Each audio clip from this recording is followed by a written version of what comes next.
Check that out. Very cool. Yeah, I got to sync my two cameras together. So just had some really good burnt ends here at Roscoe's Barbecue in Edwardsville, Kansas. But I'm on a mission to find some good roads. I did find some, however, there in a park, but that's okay.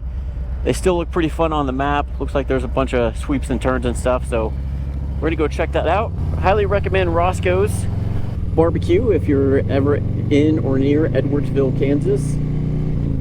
I will tell you hands down, Kansas City does have the best barbecue. I don't care what you say, we definitely have the best barbecue, especially when it comes to burnt ends.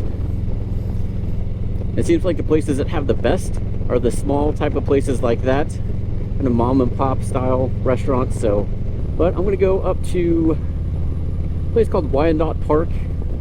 It looks like it has some good kind of fun roads. Like I said, the speed limit's obviously gonna be like 25-ish or so, but it still looks pretty fun. I've driven a car up there a long time ago, and I'm like, man, this would be a good road for a motorcycle. So, since it's a beautiful Friday, I'm hoping it's not going to be too busy. Check it out. It's one good thing about this time of year is being able to take the bike out and just explore, nowhere in mind, just kind of finding cool routes, roads to go check out. And that's what I've been doing a lot of, even just off camera, is just finding some cool roads. You know, they might not be the best like twisty roads or anything like that, but just some cool back roads, kind of out in the country, away from the city traffic and stuff. And that's where I really love riding the most, kind of away from all this truck traffic that it seems like. There's so much development around here. There's just all those trucks everywhere and just people everywhere. So I like to get away and check out the back roads. So I've been finding some cool roads that are just fun. And again, no planned destination, just ride and see kind of where you go. There's been some instances where I do have to be careful because all of a sudden a paved road does turn into gravel. So I just end up having to turn around, but that's all right. Yeah, so we'll drive through here, just see how these roads are, even though it's 20 through here. You know, suggested we'll go whatever we go. But yeah, so as far as going back to the barbecue situation, Kansas City, in my opinion, does have the best. I used to travel all over the country for work, went to many places, especially down in like Oklahoma, Texas, was all over the state of Texas. So I would go and like obviously try their barbecue and stuff there. It just wasn't the same. I know it's like a different type of road that you do and stuff like that, but I remember going to, obviously I would look up to see what, you know, the best places that they're recommended, ones that have been on those TV shows and stuff like that. And I forgot what town it was.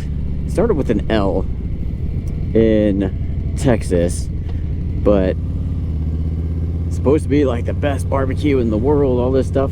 It wasn't that good, honestly. Like, I don't know. Obviously, burnt ends are more of a Kansas City thing than anywhere else, but I don't know. I just wasn't impressed. Obviously, I've had the, you know, Carolina type stuff, Nashville. In my opinion, I like the Kansas City style of barbecue.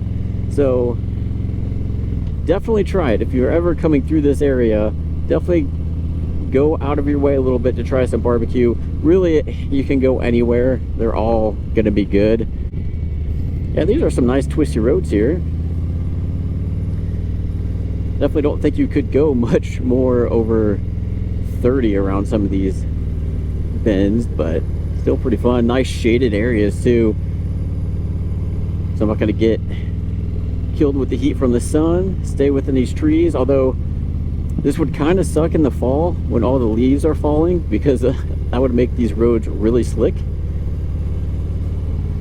So kind of good I'm getting to this now, but yeah, these are nice, especially for Kansas. I know, you know, like I said, we don't have very many good roads like this many places, but even though this isn't a park, still pretty cool.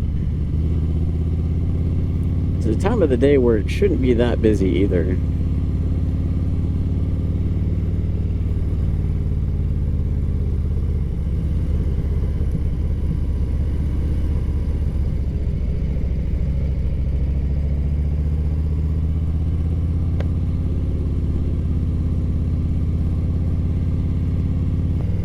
The only bad thing about this is with the vibrations in the handlebars, man, makes my hand go to sleep real quick. And then it's like my hand's numb almost, so I can't feel what I'm doing. So luckily cruise control works at low speeds too. So just pop that cruise control on and get that blood flowing in your hand again. I wonder if there's something I can change on these handlebars to kind of help prevent that. Maybe, maybe not, I don't know. If you guys know, let me know. This is just a stock handlebar setup, so I don't know if there's like some different bushings or something that you can install to kind of help reduce some of that vibration. Because that is one of the negatives about this bike, which to me, like I've said in a bunch of other videos, there's not a lot of negatives about this bike, but that is one. The handlebars on this stock setup do vibrate pretty bad, so I'm constantly having to put it in cruise control and take my hand off just to get that blood flowing again. But it is nice. I haven't seen a single car yet, so definitely a nice time to come do this before school gets out.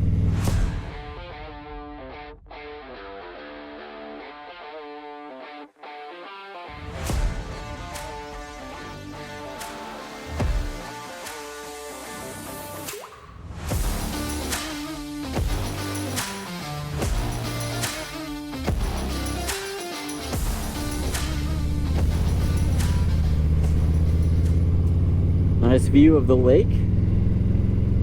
Definitely a perfect day to be out on a boat for sure. I don't know about swimming. Don't think it's hot enough to go swimming, but I would definitely be out on a boat fishing or just hanging out.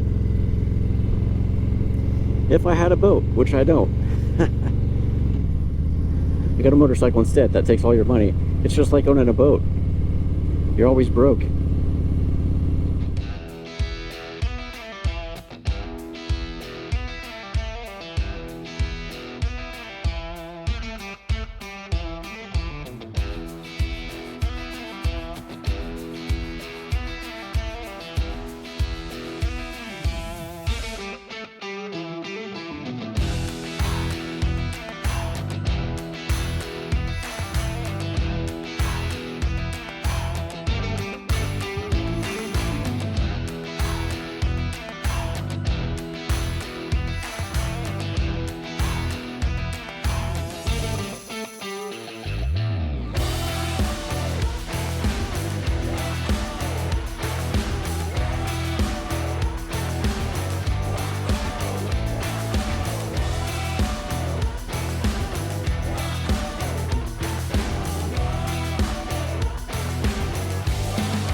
Okay, and that's it. Back to kind of where we started. Longer ride than I thought it would be, that's for sure, so that's pretty cool. Get a nice little ride in, so I'm going to go back around again just because it is fun and there's really no one out. I would definitely say, you know, yeah, it might not seem like the coolest because you're going, you know, generally 30 or below, but I think for somebody like me, or like even somebody that's getting into bikes, when you're not used to a bunch of twisties and turns, this is a good place to practice on, because it does take practice to build up that skill to do turns. And the fact that, you know, it's a slower speed limit through here, so you get practice making sure that, you know, you're focusing on the turns and kind of where you want to go, versus instead of looking straight ahead. You see a lot of videos on YouTube where people are just going through curves either way too fast, or they fixate on something and that's exactly where they're going to go, which is off the road. So knowing that you have to look ahead into the turn and kind of see where your exit's going to be, and then just get used to kind of the speeds and gearing and stuff like that, it's definitely something good to practice on. I mean, if I were to take a road trip out like to the tail of the Dragon or somewhere where there's a lot of twisties, you know, it's coming from somebody that's only used to straight roads, that might I don't know, that might be a challenge. But definitely practicing on roads like this to kind of build the skill set and get comfortable with twisting and, you know, leaning the bike and stuff like that, definitely would recommend. So if you can find somewhere like this, if you're in my same situation to where you're just used to the straight roads, find somewhere, like even if it's just a park, they usually have some cool roads with some curves and twists in them. Definitely be good practice. That way you get comfortable. Plus, I mean, driving around a lake is fun. I like the views of the water. Definitely nice that it's tree covered in a lot of areas here. So definitely a nice ride. I think it'd be really cool here, you know, around dusk as the sun's going down. It'd be really cool. Of course, then you got to watch for all the deer and stuff, but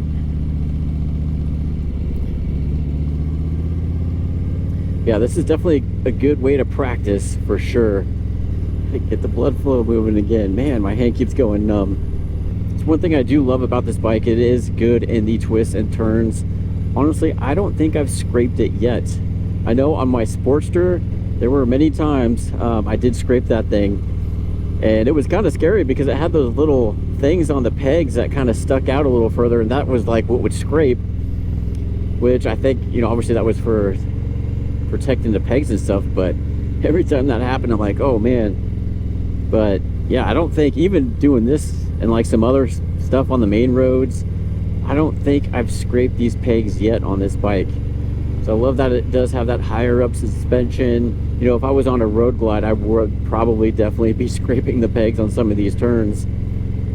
But this bike, man, you really don't have to worry about that. All right, so that was fun. Definitely went around a third time without the cameras on, just to kind of focus on the road and not so much recording. So yeah, if you guys like this kind of content, hit that like and subscribe button, where I'll be coming out with more videos on this Lowrider ST. Eventually I'm going to be doing a review on the helmet I have. I had a comment on somebody wanting to know what I am using, so I'll be putting that together. So if you want to see that, go ahead and hit that like and subscribe button so you'll be notified when I come out with future content. But in the meantime, go ahead and check out these videos on the Lowrider ST. Thanks for watching.